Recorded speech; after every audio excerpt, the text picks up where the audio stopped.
a remote control that works around corners, a little tiny remote control for your iPhone, the new Blackberry with its own keyboard, and the latest Chromebook from Acer. It's time to watch before you buy. Netcasts you love. From people you trust. This is Twit. Bandwidth for Before You Buy is brought to you by Cashfly at CACHEFLY.com. Before You Buy is brought to you by Shutterstock.com. With over 20 million high-quality stock photos, illustrations, vectors, and video clips, Shutterstock helps you take your creative projects to the next level. For 30% off your new account, go to Shutterstock.com and use the offer code BEFOREYOUBUY7.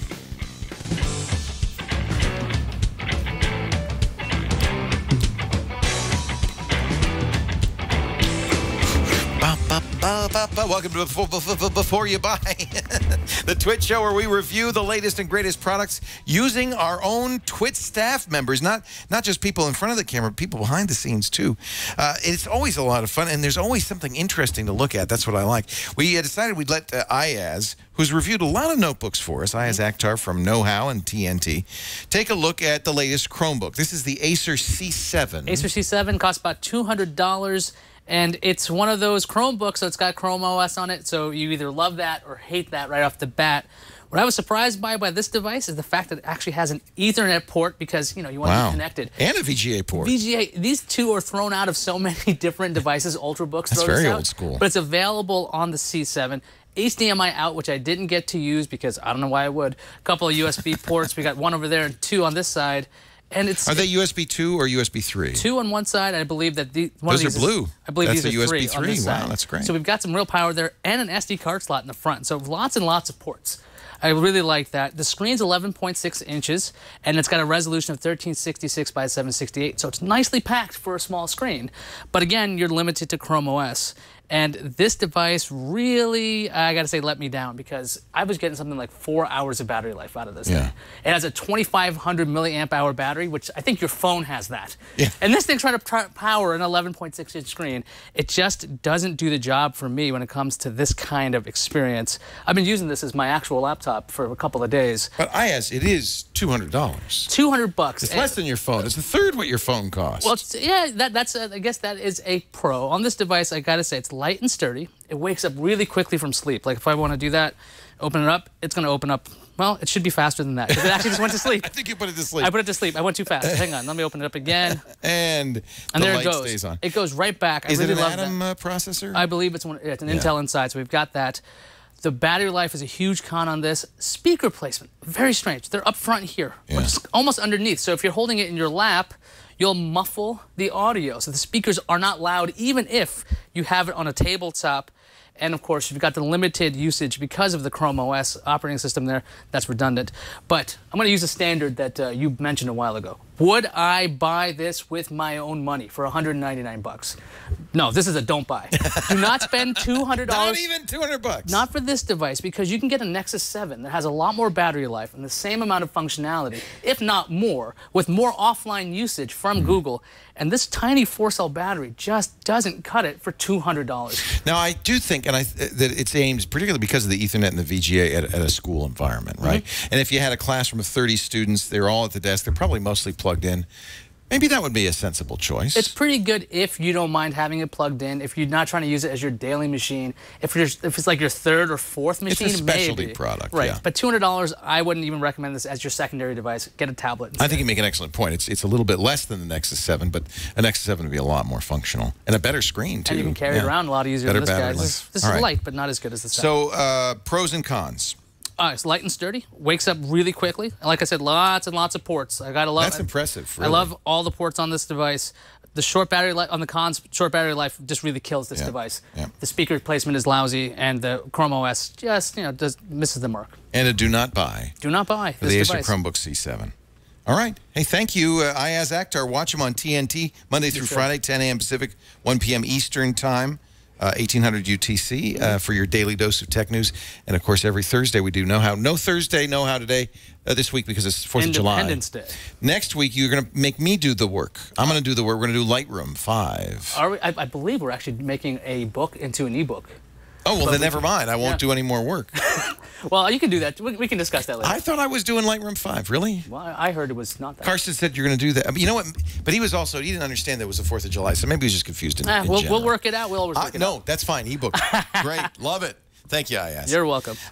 Next, we're going to take a look at this. Where did I put it? It's so small, I think I've lost it. It's a little teeny-weeny remote control for gaming with your iPhone. Radford Castro, our Director of Engineering, has a look at the Impulse. Hi, I'm Radford at Twit, and this is the review of the Impulse controller.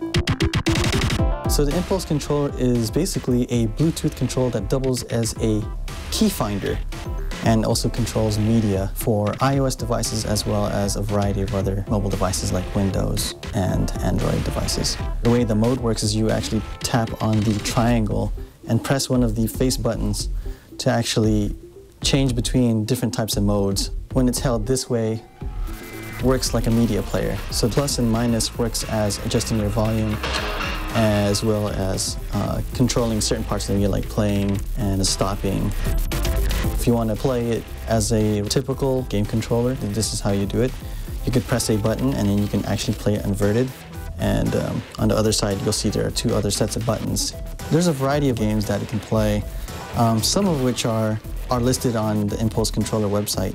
Oh, got them. So at least for iOS, these are all the set of games that are playing. It looks like it's a bit over 100 games, maybe 200 games from the way it looks at the moment. The cool thing is this can be attached to the keychain and it doubles as a key finder. To use the key finding feature, hit the triangle button when you're not using the device. This will disconnect it from Bluetooth and you should hear a beep and see some flashing on the buttons. And then when you need to find it, go to your Bluetooth settings, connect to it, and it will beep. There is one thing of note that is kind of important though. So when you're playing a game, what it does is it actually turns off the keyboard. But if you tap this triangle button, the keyboard comes up. Other than that, it's a pretty nifty controller. The pros are that it's pretty easy to set up. It's responsive and it doubles as a key finder. It has a nice clean design. On the con side, the plastic is not exactly of high quality. You don't get a lot of direct support for iOS games, and some of the big games like Mass Effect, Xenonia, and Real Racing are not on the list. Then there's also a learning curve, so there's quite a number of key button presses on this controller that you would need to know what mode to set it on, so that's kind of important. So the final verdict, I give this a try. The reason why I say that is because there's still a lot of games it looks like that are going to be going towards Impulse. There's going to be probably more games coming towards Android. This does a lot of the support on Windows because it's using keystrokes as opposed to direct connection with the controller, but it's not so bad. And at 25 bucks, it's really hard to beat. I'm Radford at Twit, and this is the review of the Impulse controller. Radford must have little teeny-weeny hands because it's very small. Feels like you got this in a Cracker Jack box. Anyway, all right, a try. I don't know where you'd try that, though. I mean, do they have that at GameStop or somewhere? Or you probably have to buy that online. You buy it online. Yeah. Yep. Shannon Morris is here. We're going to take a look at the BlackBerry Q10 in just a minute. Long awaited, the return of a keyboard-based BlackBerry phone. But before we do that, let's talk about Shutterstock.com, our fine sponsor. If you need royalty-free images for your blog, videos, for your great YouTube masterpiece, maybe some vector images or illustrations, I got to recommend Shutterstock.com.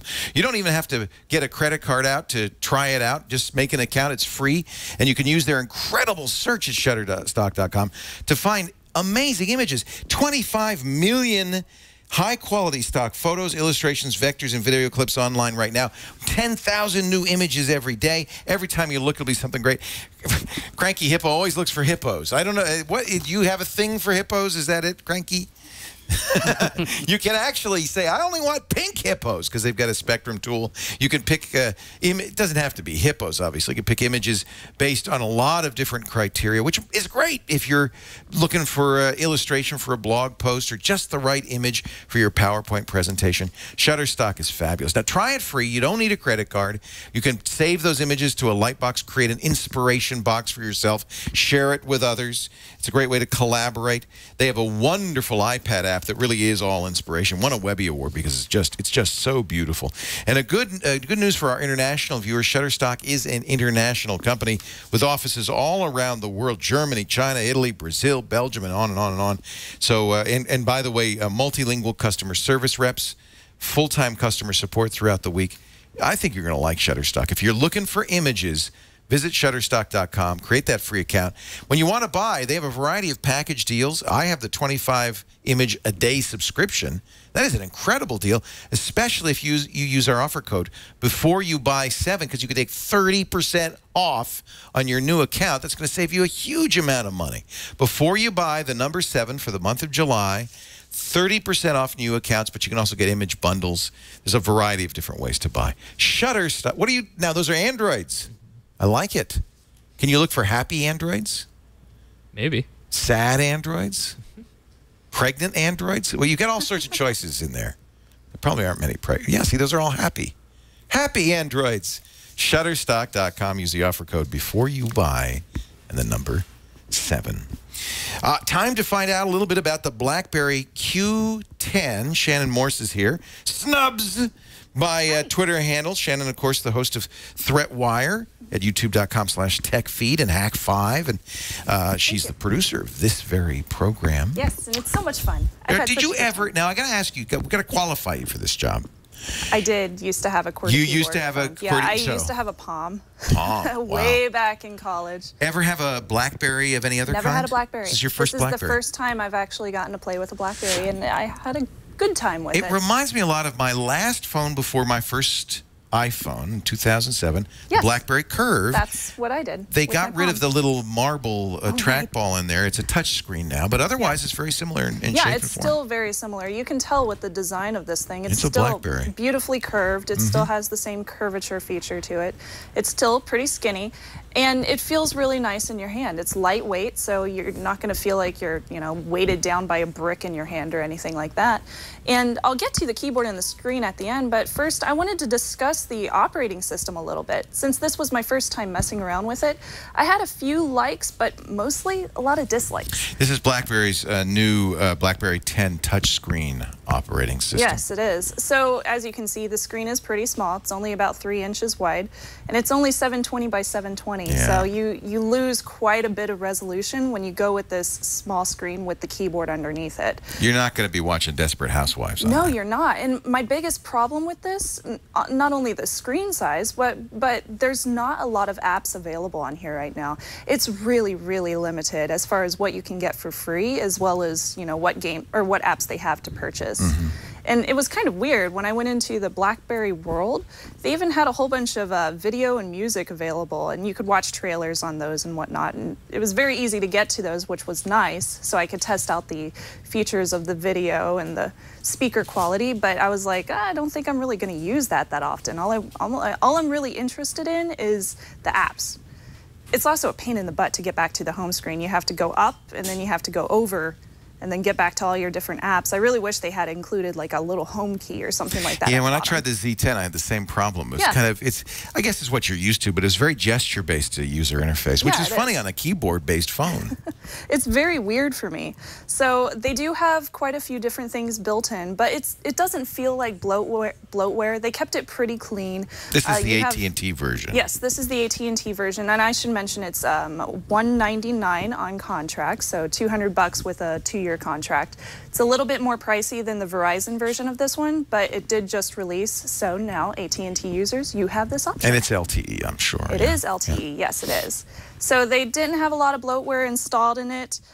They don't have that many applications available for it.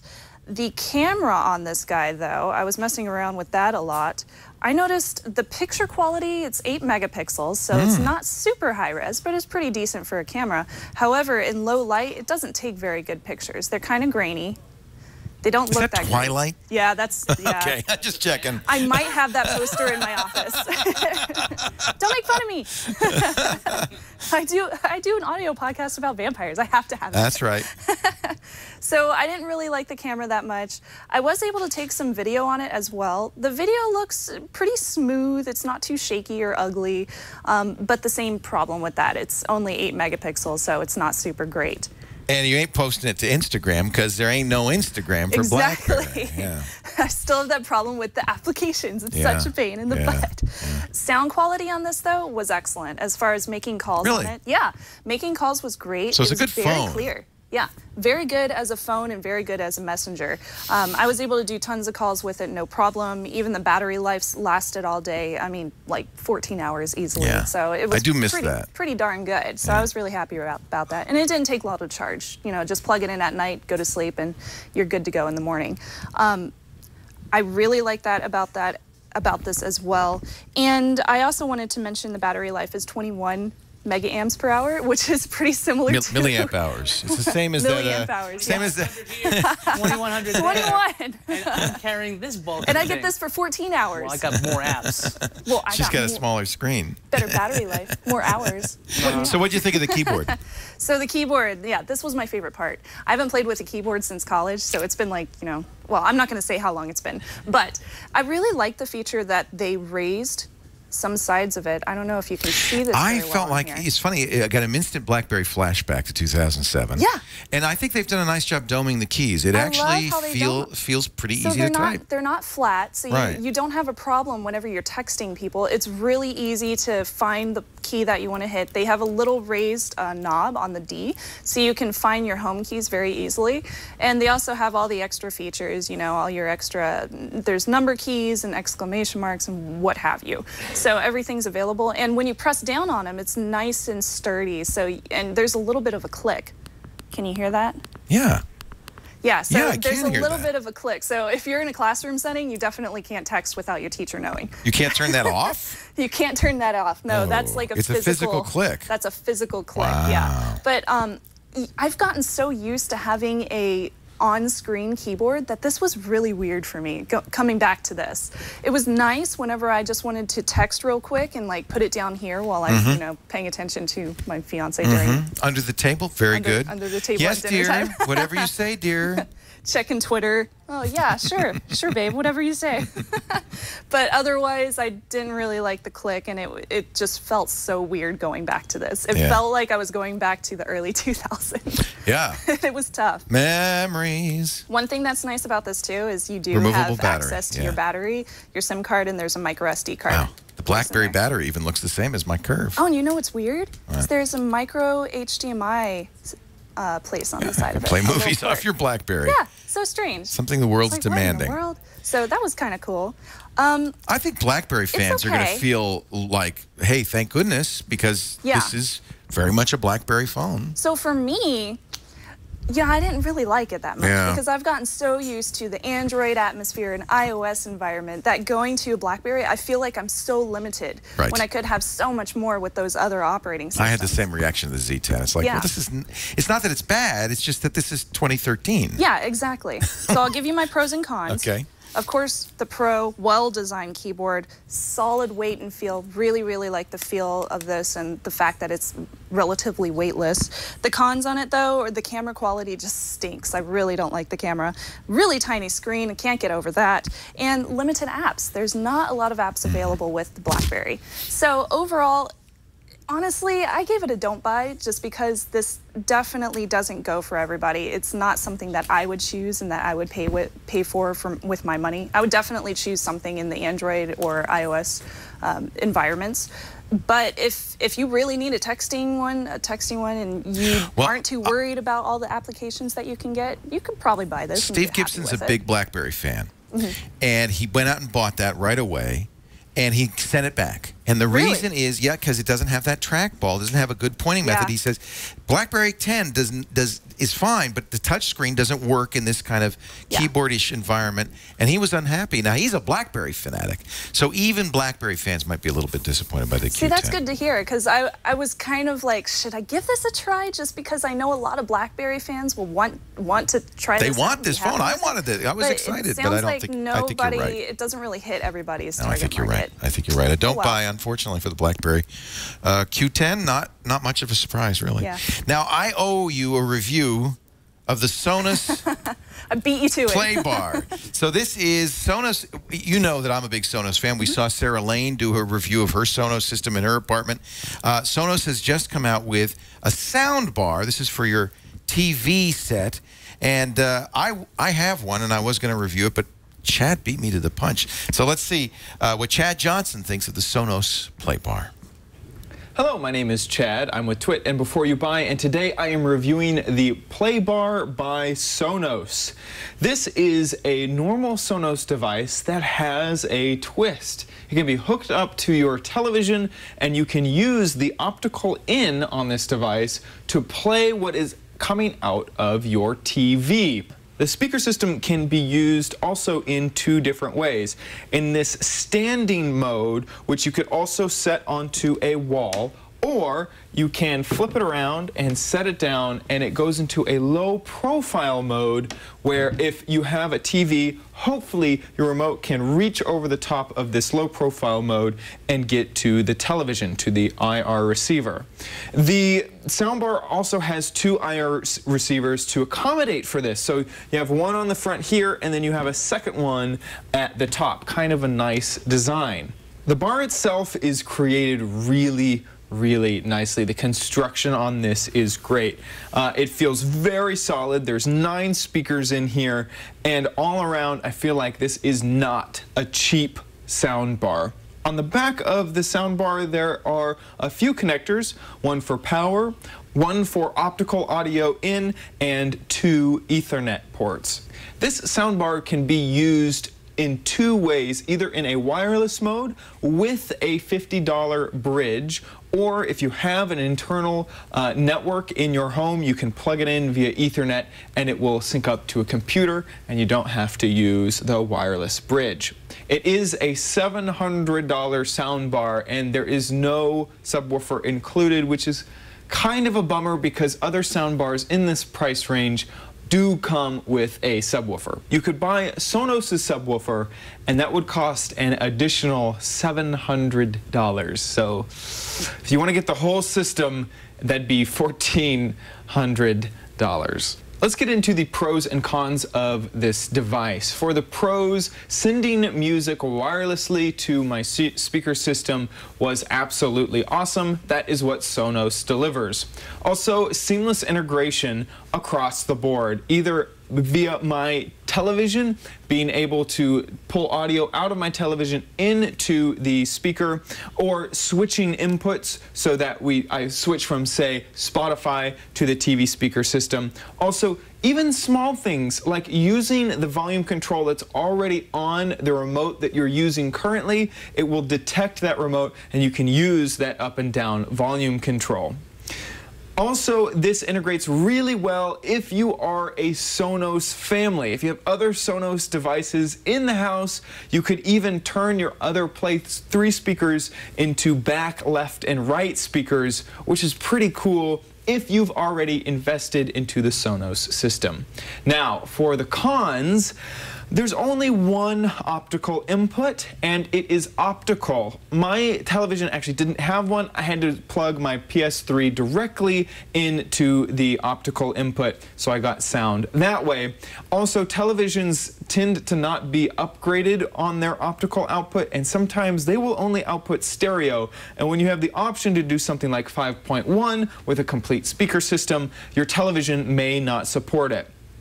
Also, the app felt a little bit dated to me, and there were a few roadblocks, even though overall I would consider the app good. There's definitely some stuff that needs to be ironed out. And finally, it is expensive. Coming in at $700 without a subwoofer is quite a lot of money to drop on a Sonos soundbar.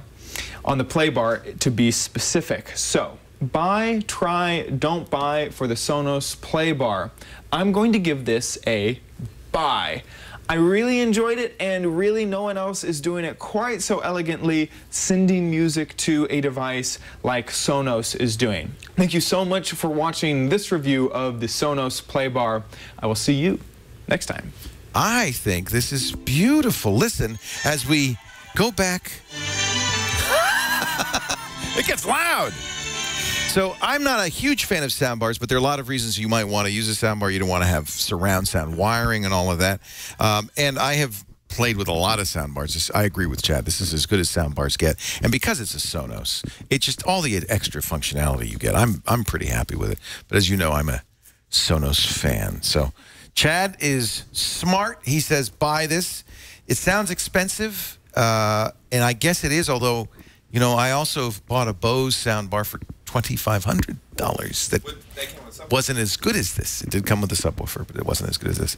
If you add the Sonos subwoofer, you're still well under that, you know. Thank you, Chad. Appreciate it. Chad Johnson produces all the big shows on those are my shows. Maverick Weekly, that's why I did the big shows.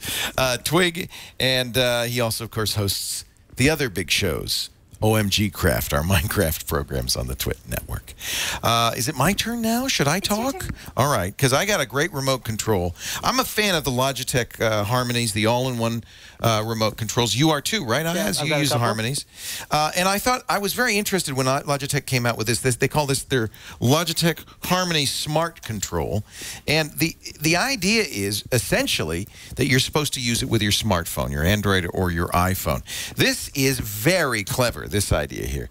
This plugs into the wall and then pairs over Bluetooth or Wi-Fi with your phone, and then sends infrared commands to your home theater system. So that means this has to be in line of sight, but you don't.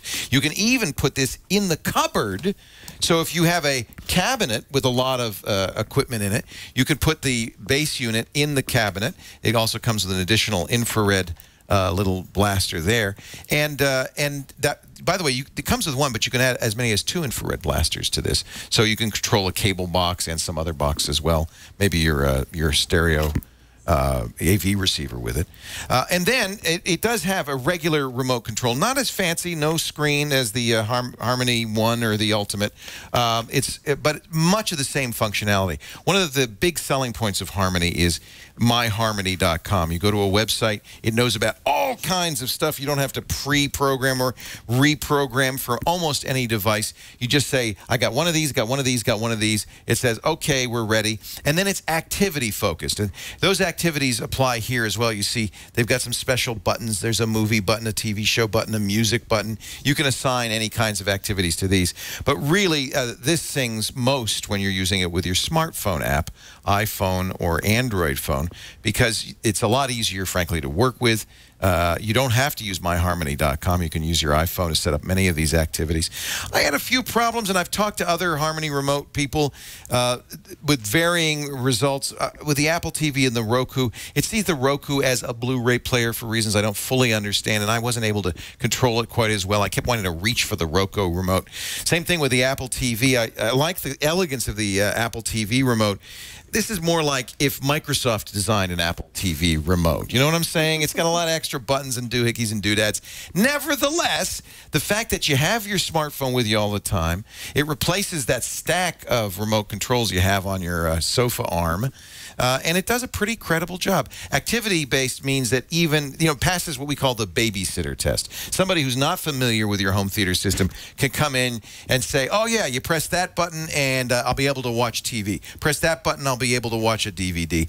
It's nice to have those pre-programmed activities. Logitech is the best at this. And normally, Logitech remotes are quite expensive. This one is fairly affordable. It works without any additional dongles on your Blu-ray PlayStation 3. I love the fact that it isn't just line of sight, that you can walk around and use Wi-Fi or Bluetooth to control the IR blaster.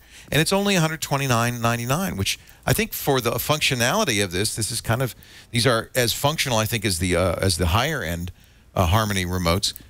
Pretty impressive. So a definite buy for the Logitech Harmony smart control. Pros, it works wirelessly. It works in closed cabinets. It's very easy to configure either with the web or the smartphone app, maybe even a little easier with a smartphone app.